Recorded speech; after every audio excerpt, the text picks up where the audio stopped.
Om Shanti Swami ji. Om Shanti. Sexual energy जो रहती है, जैसे आपने बोला कि एनिमलिस्टिक हो जाती है, तो इस ऊर्जा को हम ट्रांसफॉर्म कैसे कर सकते हैं ताकि हम उसे आगे जाके ध्यान में ले जा सकें? जैसा मैंने आपको बताया कि ये हमारे शरीर की सबसे बड़ी ऊर्जा होती है और ऊर्जा ही खजाना होता है। उस ऊर्जा का सदुपयोग करके उस ऊर्जा को ध्यान पूर्वक जीकर ही ऊर्जा मूलाधार चक्र से हमारे ऊपर की चक्रों की यात्रा पर हम ले जा सकते हैं। कितना ध्यान पूर्वक सेक्स करें आप, कितना रिस्पेक्ट हो एक दूसरे के लिए, कितना गहरा प्रेम हो, हवस ना हो, वासना ना हो, और प्रेम पूर्ण ढंग से जब आप सेक्स करोगे, बड़ी गहरी समझ के साथ उसको एक पूजा मानकर, उसको एक ध्यान की पद्धति मानकर, तभी आप उस ऊर्जा से पार जा सकते हैं। जब तक सेक्स मूलाधार ऊर्जा से अपने चक्र से सहस्त्र चक्र तक नहीं पहुंच जाती, तब तक आप सेक्सुअल एनर्जी से पार नहीं हो सकते। और ज़्यादा से ज़्यादा लोगों का मेन प्रॉब्लम जो है पूरी दुनिया में, वो सेक्सुअल एनर्जी को ना समझ पाना ही है। क्योंकि हमारे यहाँ तो ना स्कूलों में पढ़ाया जाता है, ना कॉलेज में पढ़ाया जाता है। गंदी बात। हाँ, बोलते हैं गंदी बात है। अरे उसी से तुम पैदा हुए हो, वही आपके माता पिता ने किया, तो आप जो धरती पर आए हो और उसको गंदा कर रहे हो। करते सभी हो और उसी को गंदा कहते हो। इस बात के मैं सख्त खिलाफ हूँ। हमारे देश में जैसे साधु महात्मा कहते हैं पैसे में क्या रखा है। अभी कोई एक बोल रहे थे आश्रम में गए हफ्ते कि अरे औरत के शरीर में क्या रखा है, हाड़ मांस का तो शरीर है। अरे तुम्हारा क्या हीरे मोती का बना है क्या?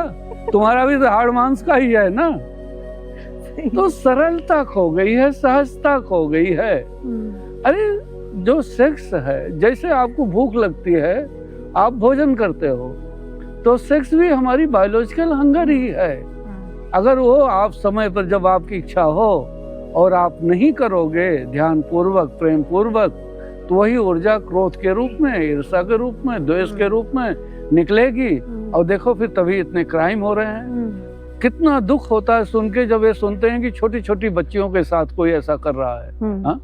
ये इतना मनोरुग्ण आदमी क्यों हो गया है? क्योंकि हमारा समाज कभी इसकी बात ही नहीं करता। हर आदमी सेक्स करेगा, लेकिन उसकी बात नहीं कर सकते। उसको बोलेंगे वो गलत है, गंदा है, जबकि मेरी दृष्टि में वो सबसे पवित्र है। मेरी दृष्टि में वैसा ही है जैसे मैं भगवान की पूजा मंदिर में करूं या मैं सेक्स में जाऊं, मेरे लिए दोनों सेम है। लेकिन और मजे की बात, दूसरा और गहराई में ले जाऊं तो बताऊं आपको, मैं इंडिया में तो कभी ऐसी बात करता नहीं, चूंकि यहाँ तो जानती हो सेक्स करना ही किसी को नहीं आता। यहाँ सेक्स करना अगर आता होता तो जब सेक्स करते तो उनके चेहरे का वही भाव होता जो खजुराहों में मूर्तियों का है। और जो तंत्रा का नाम अगर आपने सुना हो, कभी सुने हो तंत्रा का नाम? तंत्रा जो होता है, मतलब सेक्सुअल एनर्जी से पार जाने का सबसे अच्छा तरीका होता है, सबसे अच्छी थेरापी होती है। तंत्रा दो टाइप के होते हैं। एक तंत्रा होता है कि तंत्र के हिसाब से जो उसके नियम है, उस हिसाब से सेक्स करके और फिर उससे आप पार चले जाओ। और दूसरा होता है कि बगैर सेक्स के भी तंत्रा, खाली टच से, एक दूसरे के टच से हम सेक्सुअल एनर्जी के पार जा सकते हैं। तो यह तो उसको भरपूर जी कर, लेकिन भरपूर जी के मतलब मेरा ये कहने का मतलब नहीं है कि कई बार करके और एनिमल जैसा है कईयों के साथ जाके, नहीं। उसके मैं सख्त खिलाफ हूँ। सेक्स उसी के साथ होना चाहिए जहाँ आपका प्रेम हो, या उस व्यक्ति के साथ होना चाहिए जो ध्यानी हो। और अगर आप भी ध्यानी हो तो, नहीं तो तंत्रा के प्रयोग में खाली हक कराते हैं, टच कराते हैं, उसी में आदमी इतना पागल हो जाता है कि कई लोग तो अपना सर फोड़ने को तैयार हो जाते हैं। ऐसी ऐसी घटनाएं देखी हैं हमारे पास। तो यूरोप में सुबह से शाम तक ज्यादा इसी प्रकार के क्वेश्चन आते हैं, इसी प्रकार के प्रॉब्लम आते हैं, सेक्सुअल प्रॉब्लम ही आते हैं कि भाई जो शादी के पहले तो आदमी चाहता था कितनी बार सेक्स कर लें, और शादी हो गई तो वही बीबी बाजू में पड़ी है और आए मुंह उधर करके सो गए और ज्यादा दारू पी के आए तो 1 सेकंड 2 सेकंड में सेक्स कर लिए, ये भी नहीं देखे कि हमारी पत्नी सेटिस्फाई हुई कि नहीं हुई। तो स्त्री राम दुगड़ो आहारो लज्जा चाप चतुर्गुणा और कामष्ट गुणा अष्ट, मतलब स्त्रियों का जो है भोजन दुगुना माना गया है और लज्जा आदमियों से 4 गुना ज्यादा मानी गई है। हाँ। और सेक्सुअल एनर्जी जो है वो आदमी से 8 गुना ज्यादा है। आदमी जो है अपने हिंदी भाषा में उस भाषा में छिछोरे होते हैं दिमाग में जीते हैं, इसलिए वो फटाफट बोल देते हैं। और औरतें जो होती हैं हमारी वो सहनशील होती हैं और प्रेमपूर्ण होती हैं, उनके नेस काइंडनेस होता है, तो अपनी इच्छा को दबाए ही रहती हैं, कभी बोल भी नहीं पाती, अपने कभी पति को भी नहीं बोल पाती कि मैं तुमसे सेटिस्फाइड नहीं हुई। और वहाँ यूरोप में तो ऐसी केस हमारे पास आती है कि मेरा पति अब अच्छा सेक्स नहीं करता इसलिए मैं डाइवोर्स ले रही हूँ। और कोई कोई यहाँ तक कहने लगता है कि पति जो है ना वो कुछ सालों बाद भाई जैसा लगने लगता है, तो इसलिए तलाक हो जाता है। ऐसी एक नहीं कितनी केसेज आई, और ये तुम अभी अनुभव करोगे अपने आसपास तो पाओगे, जो तुमसे थोड़ी उम्र के ज्यादा लोग हों तो पाओगे, पूछोगे तो ही पाओगे, बाद में वो भाई जैसा ही व्यवहार करते हैं, रोमांस वगैरह सब खत्म हो जाता है। ये खाली होता है कि बिजली बिल कैसे भरा जाए, बच्चों की फीस कहाँ भरी जाए, उसी में जीवन चला जाता है। तो इतनी बड़ी ऊर्जा का दुरुपयोग हम तब करते हैं और फिर वही पत्नियों को लोग मारेंगे, लोग गुस्सा करेंगे। गलती उनकी है, उनको सेक्स करना नहीं आता, वो अच्छा सेक्स नहीं कर पा रहे हैं, अपनी पत्नी को सेटिस्फाइड नहीं कर पा रहे हैं, और उस झल्लाहट में उसको मारेंगे, पीटेंगे और उसका अपमान करेंगे और ये नहीं बोलेंगे कि कमी मेरे अंदर है। तो ज्यादातर जो कमियां हैं पुरुषों के अंदर वो इसी मात्र से है कि वो क्षणिक सुख देखते हैं, कि क्षण में उनको आनंद आ जाए। अपनी बीवी है कितनी भी सुंदर हो, लेकिन दूसरी की बीवी को देखेंगे, दूसरे के साथ सेक्स जाने को मिल जाए, और मालूम है क्यों आदमी दूसरे के साथ क्यों सेक्स में जाना चाहता मालूम? खाली अपनी अहंकार की तृप्ति के लिए। अगर सचमुच आप प्रेम करते हो किसी को तो किसी दूसरे के बारे में सोच सकते हो क्या? कभी कोई नहीं सोच सकता।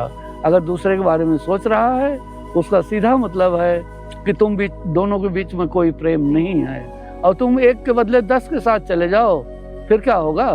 फिर तो ऐसा होगा, इतना तुमको गंदा फील होगा कि जैसे किसी ने मेरा यूज किया है, और तुम खुद अपने खिलाफ हो जाओगी, नफरत करने लगोगी कि मैंने कितना गलत अपने साथ किया। क्योंकि हृदय पहले प्रेम मांगता है, और प्रेम के बाद सेक्स घटित हो तो उसी को हमने ध्यान कहा है। वो सबसे सुंदरतम ध्यान की विधि हो सकती है, अगर प्रेम पूर्वक या तो ध्यान पूर्वक, अगर दोनों ध्यानी हो। और आज के युग में वही कपल पूरी जिंदगी सुखी रह सकता है जब दोनों ध्यान करते हों। तो अगर दोनों ध्यान नहीं करते तो आज नहीं कल प्रॉब्लम क्रिएट होने वाली है, क्योंकि इतनी गहरी समझ उनमें है ही नहीं कि हम कोई भी समस्या आए तो बातचीत करके सुलझा लें। थोड़ा सा प्रॉब्लम आएगा चाहे बीवी चिल्लाने लगेगी क्योंकि अनसेटिस्फाइड है सेक्सुअली हो, या तो पति अपना, क्योंकि पति तो दिमाग दौड़ ही रहा, स्थिर ही नहीं है कि ये कर लूं कि वो कर लूं, क्या कर लूं, कैसे दिखा दूं कि मैं कुछ स्पेशल हूँ, अपने बीवी को दिखा दूं, बच्चों को दिखा दूं, समाज को दिखा दूं कि मैं नहीं भाई, मैं ऐसा वैसा नहीं हूँ, मैं कोई बहुत खास हूँ। अरे किस मूर्ख को दिखाना है? जो व्यक्ति अपने परिवार को सुखी नहीं रख सकता, खुद को सुखी नहीं रख सकता, वो कैसा अच्छा व्यक्ति हो सकता है, कैसे समझदार व्यक्ति हो सकता है? जिस परिवार में तुम पैदा हुए हो, अगर तुम उसी परिवार को प्रेम नहीं दे सकते तो दुनिया को क्या खाक प्रेम दोगे? ये खाली बोलने की बात होती है, बड़े बड़े साधु महात्मा मैंने छोड़ दिया, वो छोड़ दिया। क्यों छोड़ दिया भाई? माँ बाप को छोड़कर, बीवी बच्चों को छोड़कर तुमने कौन से तीर मार दिए? बीवी बच्चों के साथ रहते हुए, माँ बाप की सेवा करते हुए ध्यान को उपलब्ध हुआ जा सकता है, ज्ञान को उपलब्ध हुआ जा सकता है। जब भगवान बुद्ध 12 साल बाद अपने घर वापस आए तो जैसे वो साधना कर रहे थे, तो यहाँ तो पत्नी भी साधना कर रही थी ना, तो उसने आते ही ये प्रश्न किया, जो ज्ञान आपको जंगल में उपलब्ध हुआ, आप मेरे साथ होते तो नहीं उपलब्ध होता क्या? उन्होंने बोला होता। लेकिन उस समय मुझे नहीं मालूम था। तो अपने परिवार में रहते हुए, अपनी पूरी गृहस्थी संभालते हुए, अपने संसार को संभालते हुए आप ध्यान को उपलब्ध होइए, परमात्मा को उपलब्ध होइए। जैसे आप परमात्मा के बच्चे हो, वैसे आपका पूरा परिवार ही परमात्मा का ही तो देन है, परमात्मा के ही तो बच्चे हैं। तो एक बार तेरी मर्जी करके देख लो, पूरा जग तुम्हारा हो जाएगा, पूरी दुनिया तुमको प्रेम करेगी।